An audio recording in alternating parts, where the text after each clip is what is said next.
Bangsawan anime tanpa wibawa, ya itu konten kali ini.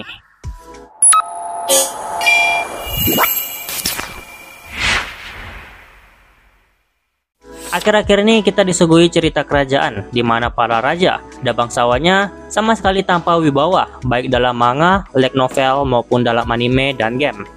Bila sebagian dari kalian berpikir, masa sih?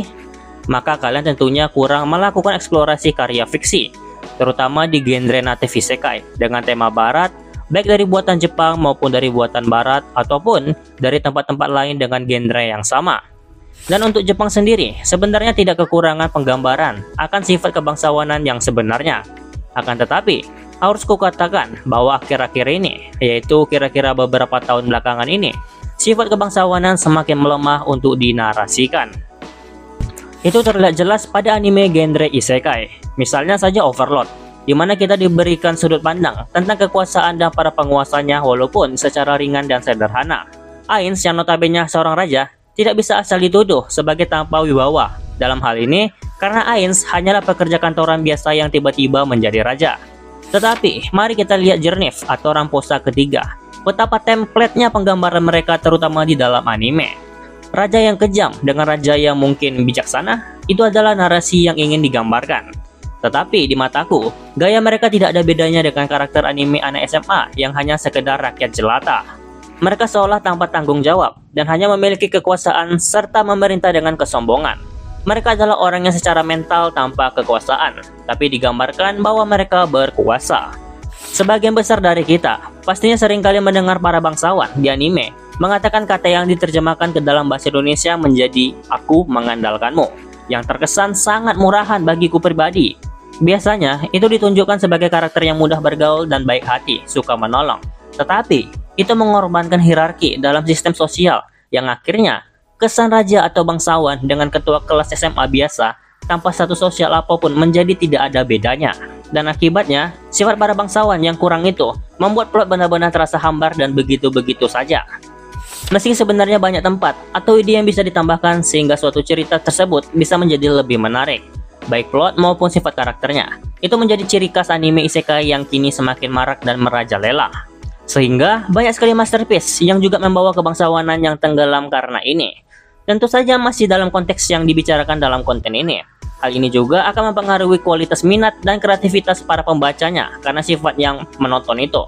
Kurangnya narasi membuat karya fantasi menjadi kurang imajinatif karena narasi yang diberikan paling-paling hanya 1 atau 2 paragraf saja yang tidak mendorong kemampuan para pembaca novel untuk berimajinasi. Kurangnya keindahan penggunaan kalimat bahasa dalam sastra ini menjadikan karya naratif isekai kekurangan eksplorisasi. Jika kalian berpikir bahwa narasi 2 paragraf itu cukup karena sudah didukung oleh ilustrasinya, maka disitulah masalahnya, dan itulah bukti dari kalimat yang kubahas barusan. Mereka mendeskripsikan lingkungan dengan 2 atau 3 kalimat per paragraf. Dan sebagai pembaca yang tidak terbiasa, membaca merasa 5 paragraf dengan banyak kalimat adalah hal yang luar biasa. Sebuah karya sastra yang baik dalam pandanganku adalah memberikan kebebasan bagi para pembaca untuk berimajinasi.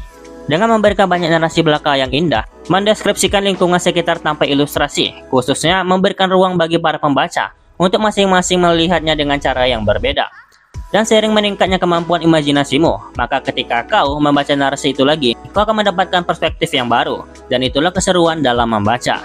Maka dari itu, aku pribadi sangat jenuh ketika membaca novel akhir-akhir ini. Karena terlalu ringan sampai tidak terasa, terlalu instan sampai tidak banyak yang bisa dieksplorasi. Meskipun konsepnya bagus, seperti baru-baru ini aku membaca novel Shadow Garden.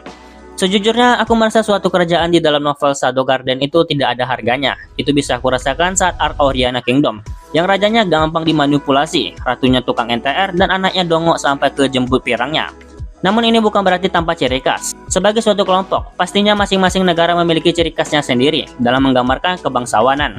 Mereka memiliki template mereka sendiri, dan template itulah yang membuat kita membedakannya menjadi seperti manga, manhwa, dan manhwa. Karena itu terkait pada budaya, cara pandang, cara berpikir, dan keadaan lingkungan yang mempengaruhi mereka. Padahal semuanya cergam, dan itulah yang membuat bingung orang awam. Masalah yang ada di judul ini merupakan fenomena sosial dan psikologi yang akan sangat panjang untuk dianalisa dan dijelaskan. Jadi bagaimana pendapatmu? Apakah bangsawan manusia harus mencontoh bangsawan iblis? Dari semua cerita yang aku baca, sangat minim bangsawan iblis bertindak bodoh tidak selayaknya gelar yang mereka miliki.